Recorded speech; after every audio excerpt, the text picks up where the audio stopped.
ঠিক সেই কয়টা জায়গায় সেই জিনিস দিয়ে হামলা করে তারপর কি হয়ে গিয়েছে, ক্ষান্ত হয়ে গিয়েছে। গত সপ্তাহে বলেছিলাম ফোর্ট নাতানজ, আসফাহান, এই কয়টা জায়গায় হামলা করে তাদের B2 প্লেন দিয়ে, যেটা 15 টনের B2 বোম্বার প্লেন আর কি, যেটা 2 বিলিয়ন এক একটা প্লেনের দাম। এবং তারা বাস্টার বাংকার বাংকার বাস্টার যে বোমা রয়েছে 15 টন ওজন, এটা মেরে তারা কি করবে, তারা তাদের পারমাণবিক ওই জায়গার অস্ত্রের সবকিছুকে ভান্ডার শেষ করার চেষ্টা করে। কিন্তু যখন দেখছে যে উল্টা পদক্ষেপ তারা নিয়েছে, এখন তারা ভান ধরছে। আপনারা পাইবেন না যে যুদ্ধ থেমে গেছে, বরং বরং ওদের চেয়ে বড় মুনাফিকের জাতি এবং বড় ভান ধরার অভিনয়ের জাতি পৃথিবীতে আর কেউ নেই। বরং পরিকল্পনা করতেছে যে আরো কিভাবে মানুষের কি করা যায়, ক্ষতি সাধন করা যায়। এই জন্য ইতিহাস সাক্ষ্য দেয় যে ইতিহাসের সবচেয়ে বড় জেনোসাইড যারা করেছে, গণহত্যা, মানবতা লুণ্ঠন যারা করে, তারাই দেখা যায় মিডিয়ার মাধ্যমে মানবতা জিকির করতে করতে জমতে জমতে মুখে ফেনা তুলে ফেলে। এবং আপনারা দেখবেন যখন তারা লক্ষ লক্ষ মানুষকে অন্যায়ভাবে হত্যা করে, তখন তাদের বন্ধুরা নিন্দা না করে তাদেরকে জানায় সাধুবাদ। আর মুসলমানেরা নির্যাতিত হওয়ার পর যখন সামান্য তাদের বিরুদ্ধে কি করে, সোচ্চার ভূমিকা রাখেন, তখন মুসলমানদের বলে মৌলবাদ এবং জঙ্গিবাদ। এবং তারা দেখেন 9/11 সাজিয়ে 2001 সালের সেপ্টেম্বরের 11 তারিখে টুইন টাওয়ার হামলা করে 9/11 এর নাটক সাজিয়ে এই পর্যন্ত শুধু মিডল ইস্টে 50 লক্ষ মানুষকে, নিরাপরাধ মানুষকে তারা কি করেছে, হত্যা করেছে। এবং কোটি কোটি মানুষকে তারা বিকলাঙ্গ করেছে, তারা ঘর ছাড়া করেছে, মা বোন হারা করেছে, নারীদেরকে তারা বিধবা করেছে। এরপরে আপনারা আরো দেখবেন 2023 সনের 7 অক্টোবরে ইসরায়েলের গাজার হামলার ওই সময় থেকে শুরু করে আজ পর্যন্ত শুধু গাজার ওই জায়গার মধ্যে, এমনিতেই তো তারা সবসময় জেলখানার মধ্যে, অবশ্যই জেলখানায় রয়েছে, 84,000 মানুষকে তারা কি করেছে, গাজার মুসলিমদেরকে অন্যায়ভাবে হত্যা করেছে। এই 84,000-এর মধ্যে আপনার 70% হচ্ছে মহিলা এবং শিশু। এবং শুধু শিশুদের হিসাবে হলো 17 থেকে 20,000 শিশুকে তারা, নিরপরাধ শিশুকে তারা কি করেছে, হত্যা করেছে। এবং এই হত্যার কাজে আমেরিকা ইসরায়েল দুইজন একসাথে মিলে ঝুলে কি সবকিছু আঞ্জাম দিয়েছে। এজন্য বলা হয় আমেরিকা এবং ইসরায়েলের বন্ধুত্ব লাইলা মজনু, শিরিন ফরহাদ, মমতাজ এবং শাহজাহানের ভালোবাসা বন্ধুত্বকেও হার মানে। যে কারণে 2024 সনে এক বছরে তারা 18 বিলিয়ন ডলার দিয়েছে শুধু ইসরায়েলকে মিলিটারি এইড হিসাবে। কি জন্য দিয়েছে?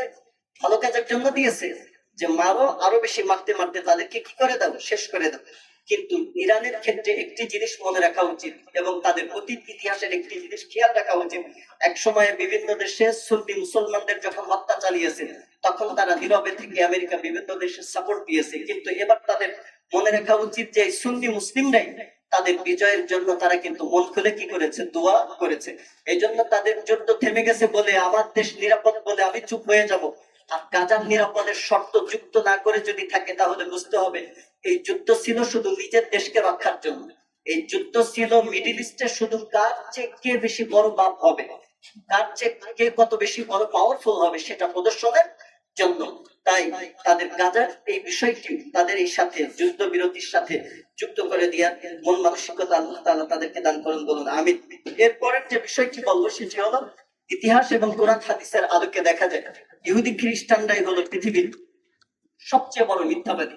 এই জন্য দেখেন তারা নিজেরা ক্যান্সার হয়ে মুসলমানদেরকে বলে যে ক্যান্সার, এই ক্যান্সার থেকে কি করতে হবে, বিশ্বকে মুক্ত করতে হবে। ট্রাম্প যুদ্ধ না বাঁধানোর কথা বলবো, ক্ষমতায় জিতে এসে দেখেন সে নিজেই কি করেছে, যুদ্ধ লাগাই দিছে। বলেছিল যে 2 সপ্তাহ পরে আমি কি করবো, আবার বলবো। কিন্তু 2 দিনের মাথায় সে B2 বোম্বার প্লেন পাঠায়, তাদের উপর কি চালিয়েছে, হামলা চালিয়েছে। আবার দেখেন সে কি করে, সে নিজেই যুদ্ধ লাগায়, আবার নিজেই চিজ ফায়ার করে, নিজেই আবার যুদ্ধ থামায়, আবার নিজেই বলে আমি যেহেতু শান্তি প্রতিষ্ঠা করছি এই জন্য আমি নোবেল পাওয়ার কি যোগ্য। দেখেন কত বড় নাটক, কত বড় মুনাফিকি, কত বড় মিথ্যা।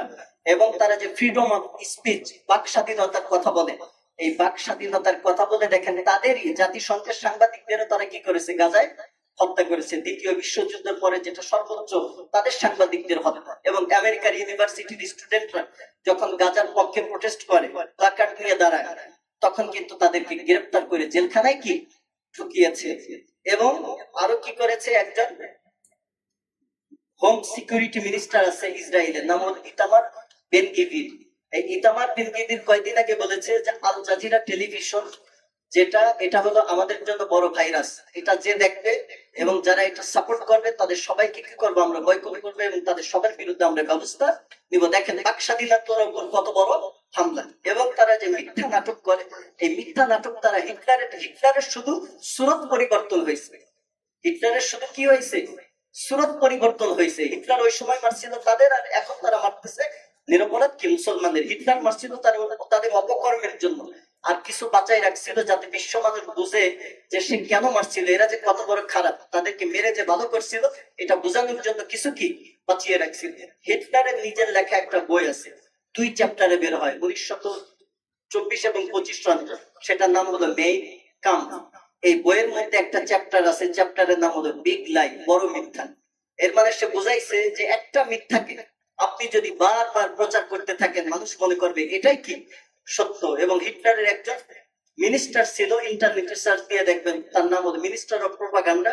তার পুরো নাম হলো জোসেফ গোবেলস থিওরি। আপনারা জোসেফ গোবেলস থিওরি আছে, আপনারা যারা শিক্ষিত আছেন তারা সবাই জানেন।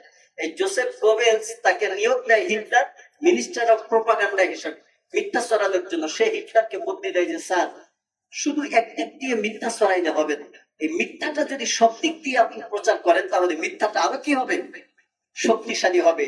সুতরাং তার এই মিথ্যার শিক্ষা, এটা যে হিটলার শিখেছে এটা না, বরং এই মিথ্যার শিক্ষার প্রথম আবিষ্কারক কি হলো, কারা, ইহুদিরা। এবং এই ইহুদিরা 1948 সনের 14 মে বেলফোর ঘোষণার মাধ্যমে যে অবৈধ রাষ্ট্র প্রতিষ্ঠা হয়, এই অবৈধ রাষ্ট্র প্রতিষ্ঠার পরে মুসলমানদের পেটের মধ্যে থেকে তাদের এই মিথ্যাকে আরো বেশি তারা কি করেছে, শক্তিশালী করেছে। এবং তাদের এই মিথ্যার ব্যাপারে বুখারী শরীফের হাদিসের মধ্যে এসেছে, আনাস বিন মালিক রাদিয়াল্লাহু আনহু থেকে বর্ণিত, উনি বলেন তাদের যে সবচেয়ে বড় পার্টি ছিল আব্দুল্লাহ বিন সালাম, সে নিজেই বলেছে ইন্নাল ইয়াহুদা কওমুন বুহতুন, নিশ্চয়ই ইহুদিরা হলো সবচেয়ে বড় মিথ্যাবাদী জাতি। নাউযুবিল্লাহ। এজন্য আল্লাহ তাআলা তাদের এই মিথ্যা থেকে আমাদের সকলকে হেফাজত করুন, বলুন আমিন। এরপরের যে বিষয়, তারাই হলো পৃথিবীর মধ্যে সবচেয়ে বড় আন্তর্জাতিক মানের বেহায়া এবং নির্লজ্জ। তাদের মধ্যে এত বড় বেহায়া এবং নির্লজ্জ পৃথিবীতে আর কেউ নেই। কারণ গায়ে পড়ে জোর করে নিজেই ঝগড়া করতে আসে এবং অন্যদেরকে বোমা বানাইতে বাধা দেয়। কেন? এটা নাকি তাদের নিরাপত্তার ঘাটতি। তা তুমি যদি এতই ভালো হও, তুমি যদি এতই বুজুর্গ হও, তাইলে অন্যকে ভয় পাও কেন? তুমি বানাইছো, চুপ আছো, তা অন্য বানাই। তুমি যদি বড্ড হও, চুপচাপ থাকো, তাহলে তোমার তো কি করবে না, ক্ষতি করবে না। এবং তারা যে এত বড় নির্লজ্জ, এটার প্রমাণ আপনারা দেখেছেন 2008 সালের 14 ডিসেম্বর ইরাকের বাগদাদে যখন বুশ এসেছিল প্রেস কনফারেন্স করার জন্য। তখন আপনার বাপের বেটা সাদ্দাম একজন সাংবাদিক ছিল, ইরাকি সাংবাদিক, তার নাম মনে আছে আপনাদের, মুনতাজার আল জাইদি। মুনতাজার আল জাইদি, সে বুশকে কি মারছিল, জুতা মারছিল। আপনি বলেন যে ওদের মধ্যে এত বড় নির্লজ্জ বেহায়া কেউ আছে? জুতা খাওয়ার পরে ওরা কি হয় না, শান্ত হয় না। এই জন্য বর্তমান পৃথিবীর যারা বিশ্ব নেতা হওয়ার সবচেয়ে বড় একটা, যদিও খারাপ গুণ বর্তমানে ভালো গুণ বানাইছে, সেটা হলো সবচেয়ে বড় নির্লজ্জ হইতে হবে। যে যত বড় নেতা দেখবেন, দেশে হোক বিদেশে হোক, সব জায়গায় তত বড় বেহায়া, তত বড় নির্লজ্জ, তত বড় ডিগবাজিবাজ এবং তত বড় গন্ডারের চামড়া, যে ওদের শরীরের মধ্যে কোনো কিছু ঢুকবে না। এটাই বুখারী শরীফের হাদিসের মধ্যে আল্লাহ রাসূল সাল্লাল্লাহু আলাইহি ওয়াসাল্লাম বলেন, আবু মাসউদ আল আনসারী রাদিয়াল্লাহু আনহু থেকে বর্ণিত, আল্লাহ রাসূল বলেন, নিশ্চয়ই সমস্ত নবীরা তাদের নবুয়তের প্রথম যে কথাটা তাদের উম্মতদেরকে বলেছিলেন, তাওহীদের পরে এবং শিরকের পরে প্রথম যে নসিহত করেছিলেন, সেটি হলো ইদা লাম তাস্তাহি ফাসনা মা শিতা, যে তুমি যদি বেহায়া হও, নির্লজ্জ হও, তোমার লজ্জা শরম বলতে যদি, পার্সোনালিটি বলতে যদি কোনো কিছু না থাকে, তাইলে তোমার যা ইচ্ছা তুমি তাই করতে থাকো।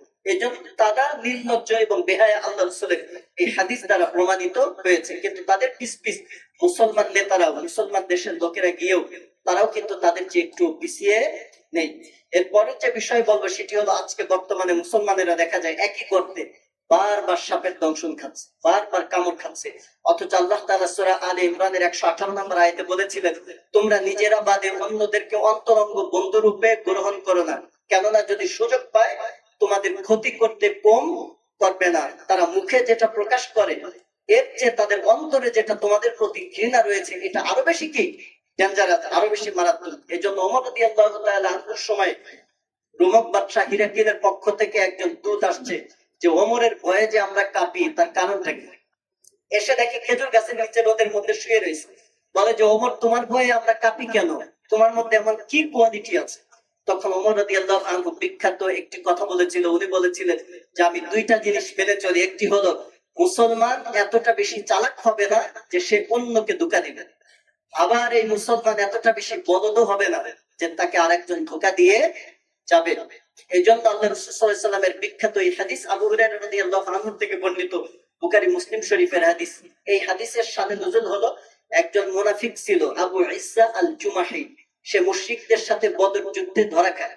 ধরা খাইলে আল্লাহ রাসূলের কাছে বলে, ইয়া রাসূলুল্লাহ, আমি তো ফকির গরিব, আমার বাচ্চা কাচ্চা খাবার দিতে পারি না, আমাকে মুক্তিপণ ছাড়াই আমাকে মাফ করে দেন। আল্লাহ রাসূল তাকে মুক্তিপণ ছাড়াই ছেড়ে দেয়। কিন্তু যাওয়ার পর সে আবার কি করে, মুসলমানদের বিরুদ্ধে শুরু করে দেয় ষড়যন্ত্র এবং বলে আমি মুহাম্মাদের সাথে ঠাট্টা করছি, তিরস্কার করছি, মিথ্যা কথা বলে ছুটে আইছে। কিন্তু এই ব্যক্তি যখন উহুদ যুদ্ধে আবার ধরা খায় তখন একই ওজর দিছিল, কিন্তু আল্লাহ রাসূল তার ওজর কি করে নাই, গ্রহণ করেন নাই। আল্লাহ রাসূল সাহাবীদেরকে বলেছে ওকে মেরে ফেলো, শেষ করে দাও। এরপর আল্লাহ রাসূল বুখারী মুসলিম শরীফের এই হাদিসের মধ্যে বলেন, লা ইউলদাবুল মুমিনু মিন জুহরিল মাবরাতাইন, সত্যিকারের মুসলমান একই গর্তে দুইবার দংশিত হয় না। কিন্তু আজকে দেখেন আমরা সব জায়গায় শুধু কি দংশিত হচ্ছি। সর্বশেষ আরো অনেক আলোচনা ছিল, আলোচনার সর্বশেষ যে বিষয়টি বলবো, শিক্ষণীয় যে বিষয়, সেই বিষয়টি মূল হলো যে আজকে আমরা যে কথায় কথায় বলি যে ইহুদিদের দালাল, কথায় কথায় একে অপরকে বলি ইহুদি, একে অপরকে বলি খ্রিস্টান। এখন একটু মিলাই দেখি যে তাদের থেকে আমরা কি কি খারাপ জিনিস দিছি এবং তাদের কোন কোন ভালো জিনিস আমাদের নেওয়া উচিত ছিল।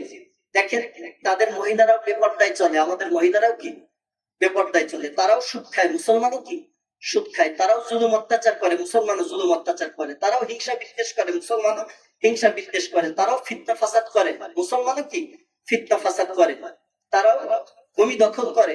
আর আমাদের মুসলমান ভাইরাও তাদের বোনদের সম্পদ কি করে, দখল করে। তারাও গাজায় চতুর্দিকে আটকায়, প্যালেস্টাইনের জায়গায় এক এক করে দখল করে। আর বাংলাদেশের বিভিন্ন রকমের ভূমিদস্যু যারা আছে তারা গরিব মানুষদের জায়গার চতুর্দিক দিয়ে ব্যানার ফেস্টুন লাগায়, তারপর অল্প টাকায় থাপড় মেরে তার জায়গাটাও লিখে নিয়ে যায়। এখন আপনারা বলেন যে বড় ইহুদি কে হইল? এই জন্য কথায় কথায় দেখা যায় তারাও হত্যা করে, মুসলমানও হত্যা করে, তারাও খেয়ানত করে, মুসলমানও কি খেয়ানত করে, তারাও মুনাফিকি করে, মুসলমানও মুনাফিকি করে। কিন্তু দেখা যায় ঈদ ইত্যাদি আসলে মুসলমান দ্রব্য মূল্যের দাম বাড়ায় দেয়, কিন্তু তারা এই ক্ষেত্রে তাদের 31st নাইট এবং বড়দিন ইত্যাদি আসলে তার সত্যিকারের দাম কি করে, কমাই দেয়। এই জন্য আমরা তাদের থেকে খারাপ জিনিস শিখেছি, কিভাবে পার্টি দিতে হবে, কিভাবে কনসার্ট করতে হবে, কিভাবে কবরস্থানে ফুল দিতে হবে, নিরাপত্তা পালন করতে হবে, জন্মদিন মৃত্যুদিন পালন করতে হবে, নববর্ষ পালন করতে হবে, 31st নাইট পালন করতে হবে, এপ্রিল ফুল পালন করতে হবে, ভ্যালেন্টাইন্স ডে পালন করতে হবে। তারপরে আপনার ফুটবল নিয়ে ব্যস্ত থাকতে হবে, যে সারাদিন এই ফুটবল দেখবেন যে তারা কি করে না, ফুটবল খেলে না, তাদের দেশে ক্রিকেটও নাই, ফুটবলও কি নাই, তারা মোবাইল সোশ্যাল মিডিয়া নিয়ে সবসময় তারা ব্যস্ত থাকে না। তাহলে দেখেন তাদের অনেক জিনিস যেগুলো খারাপ জিনিস, যেটা আমাদের মধ্যে তাদের চেয়ে অনেক বেশি, কিন্তু তাদের মধ্যে যে ভালো জিনিসগুলো রয়েছে সেই জিনিসগুলোর দিকে আমরা খেয়াল করি না। যেমন জ্ঞান বিজ্ঞানে আকাশ ব্যবস্থা কিভাবে নিয়ন্ত্রণে রাখতে হবে, এই ব্যাপারে আমাদের কোনো চিন্তা নেই। জ্ঞান বিজ্ঞানে কিভাবে বিকশিত হওয়া যাবে, এই ব্যাপারে মুসলিম উম্মাহ উদাসীন। নিজের স্বার্থ কি করে বিসর্জন দেওয়া যাবে, এই ব্যাপারে মুসলিম গাফেল। এবং নিজের অর্থের একটা অংশ তারা কিন্তু পৃথিবীর যে দেশেই থাকুক, তারা কিন্তু ইসরায়েলে কি করে, দান করে, তাদের ইনকামের একটা অংশ, এবং তারা দায়িত্ব পালনের ক্ষেত্রে অবহেলা করে না। এবং তারা পৃথিবীর যেখানেই থাকুক এক দেহের মতো, সমস্ত ইহুদি কিন্তু কিসের মতো, একটা দেহের মতো। এবং তারা তাদের জাতি ভাইয়ের জন্য নিজের জানকে কোরবান করে দিতে পারে, তার জন্য শেষ পর্যন্ত সে লড়াই করে যাবে। কিন্তু আজকে দেখেন মুসলমানদের মধ্যে এই অবস্থা আছে, মুসলমানদের মধ্যে আজকে এই অবস্থা নাই। তাই আল্লাহ রাব্বুল আলামিনের কাছে আমরা তিনটি দোয়া করে আজকের আলোচনা শেষ করে দিব। এক নাম্বার হলো আশার আলো। আল্লাহ শুনিয়েছেন সূরা সফের 13 নম্বর আয়াত, আল্লাহ বলেছেন নাসরুম মিনাল্লাহি ওয়া ফাতহুন করিব, আল্লাহর পক্ষ থেকে অবশ্যই কি হবে, সাহায্য আসবে। এবং সূরা আলে ইমরানের 126 নম্বর আয়াতে আল্লাহ বলেন আমান নাসরু ইল্লা মিন ইনদিল্লাহিল আজিজিল হাকিম, নিশ্চয়ই পরাক্রমশালী প্রজ্ঞাময় আল্লাহর তরফ থেকেই সাহায্য আসে।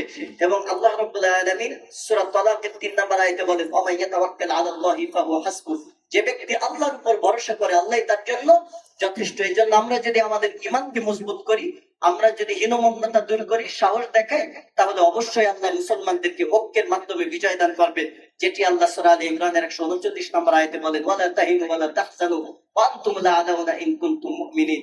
তাই আসুন আল্লাহ রাব্বুল আলামিন আমাদের সকলকে মানসিকভাবে, অর্থনৈতিকভাবে, সব দিক দিয়ে ইহুদিদের বিরুদ্ধে সোচ্চার ভূমিকা রাখার এবং তাদের খারাপ দিকগুলো ছেড়ে তাদের ভালো যে বিষয়গুলো রয়েছে এটাও আমাদের জীবনে অ্যাপ্লাই করার, প্র্যাকটিস করার তৌফিক আল্লাহ আমাকে আপনাকে সকলকে দান করুন।